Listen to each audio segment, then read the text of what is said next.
Akala nyo siguro lindol ano? Hindi, joke lang yun mga kahasang. Pero anong gagawin nyo pag may earthquake at nasa taas kayo ng building? Panoorin nyo ito. Siguro tatakbo ako pababa o kaya tumalon na lang o kaya antayin na tumigil ang lindol.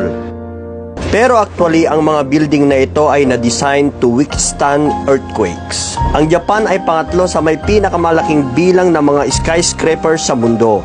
Kahit na nakakaranas ito ng humigit kumulang 1,500 na lindol bawat taon.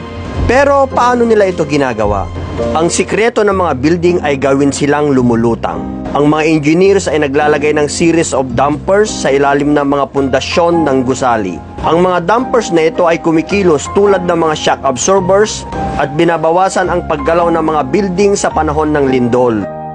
Mahigit sa 3,000 na mga building sa Japan ay gumagamit ng ilang uri ng base isolation technology. At dahil dito, hindi mabilang na buhay ang naililigtas nito sa bawat lindol na dumadaan.